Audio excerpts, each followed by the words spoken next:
Pwede na ako mag-okay. Good morning po muli mga kapatid.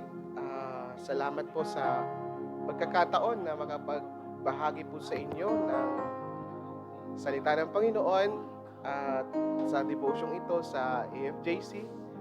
Isa pong karangalan at kagalakan po na makapagbahagi po sa inyo ng salita ng Panginoon yamang ngayon po ay panahon ng pagdiriwang sa Kapaskuhang ito.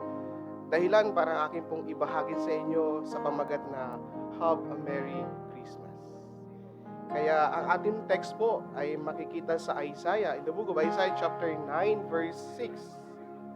Sabi niya po dito sa Isaiah chapter 9 verse 6, For unto us a child is born, to us a son is given, and the government shall be upon his shoulder, and his name shall be called Wonderful, Counselor, Mighty God, Everlasting Father, Prince of Peace.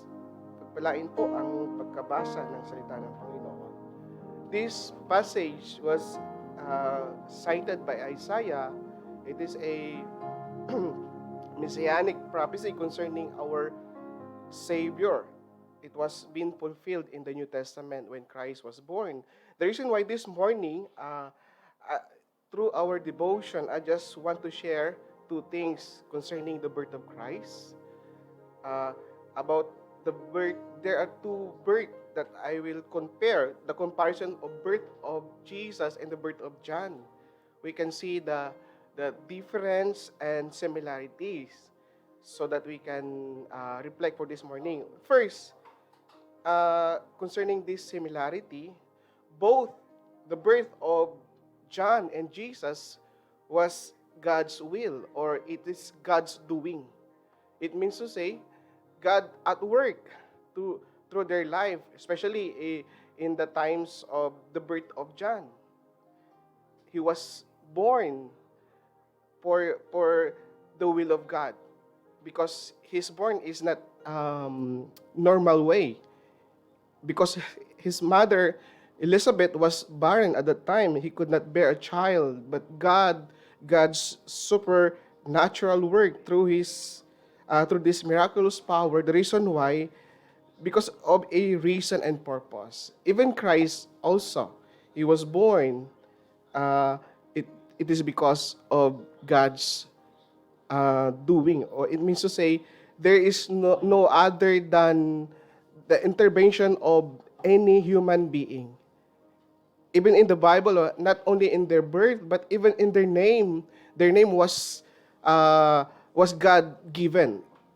Especially in John, the Lord told to Zechariah that his son will be called John. Even Jesus told by the angel that his name, told to Mary, he will be called Jesus, because he will save the sin of the world, of his people. The reason why this is the first similarity. And second, both of them are favored by God.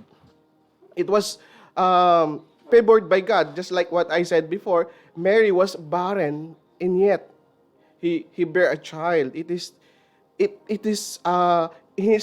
her old age at that time. It can be used by God, even his old age. John the Baptist was born because it described of God's favor. At the same time, Jesus.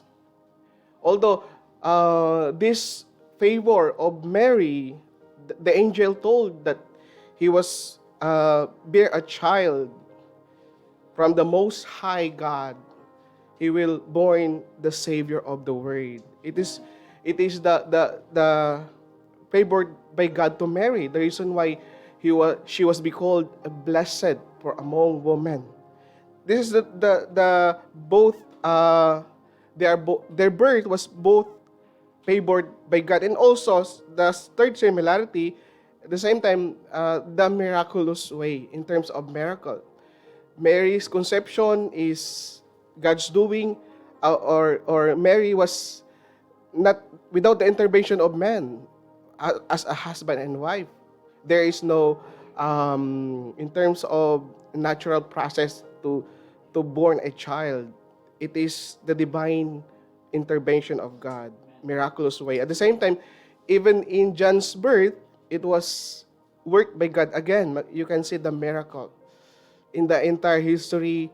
Most of the there in the Old Testament, just like Samson, Elijah, prophet of before David, um, they are also a barren, but God's miraculous way opened the womb of these ladies so that they can fulfill the will of God. And then fourth things, you can see they have both mission.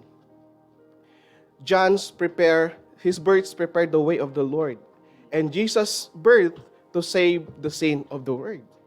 Just this is the similarity. And then lastly, concerning these similarities, they have both ended up to death. John's death was ended into the hands of Herod, but Jesus' death on the cross into the hands of the Roman soldier. And also, they have both in God's hand. Their ending, their death, their birth, it was God's purpose. They are in God's hands and God's will. And second things, the differences. We say that similarities concerning their birth, but the second point is about their differences. In terms of his birth, John's birth brings joy to the community because this barren woman, miraculously, he bore a child. That's why the entire community celebrated, the entire community bring joy.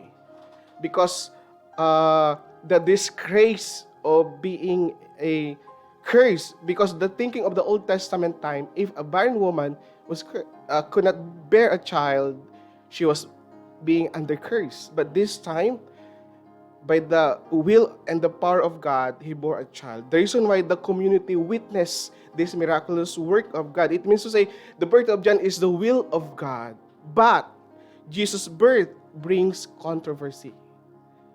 Why? Instead, bring joy to the community, but Jesus' birth bring controversy and chaos, or sometimes they are disappointed. Why? Because Mary's birth, because before his birth, Jesus' birth, before he was born, Mary was betrothed to Joseph.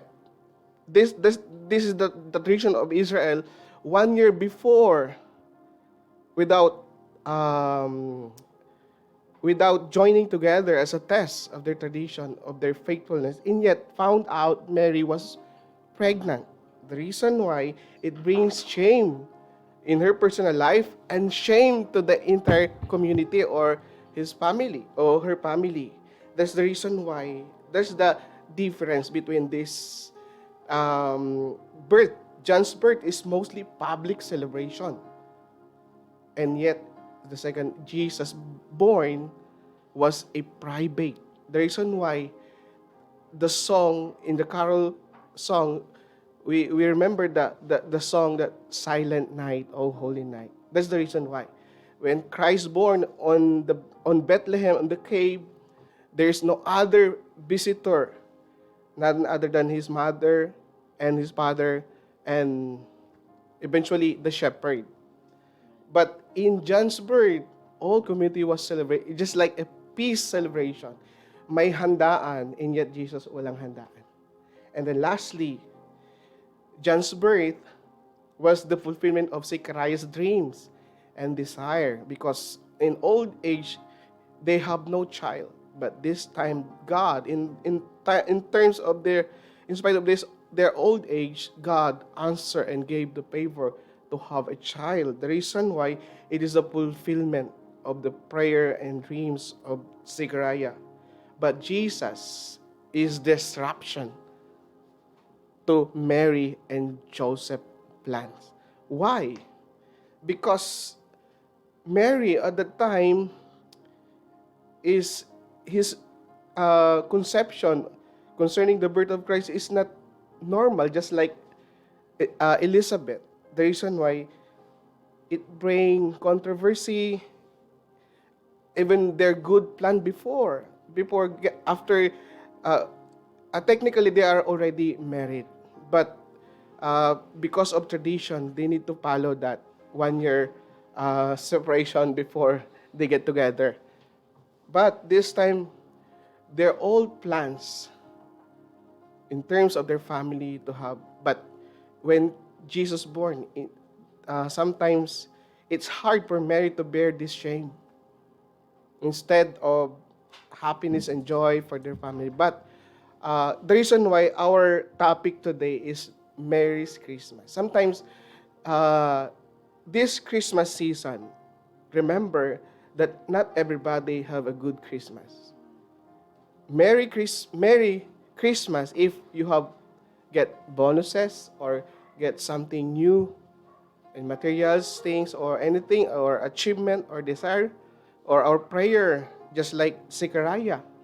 But in the other hands, there are some people in this Christmas, sometimes in the Christmas season, the highlight is the need.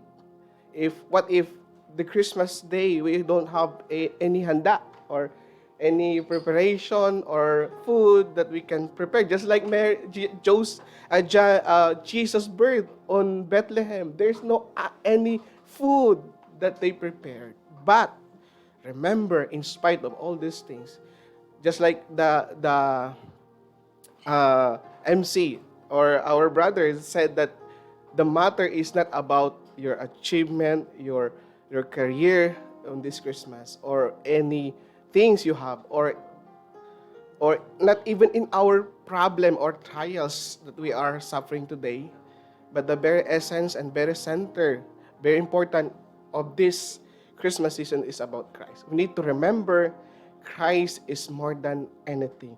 The reason why He was born to save us. He is our Savior. He is our Redeemer. The reason why He was born in order to crucify on the cross so that we could receive life and abundant life. Have a Merry Christmas. Amen.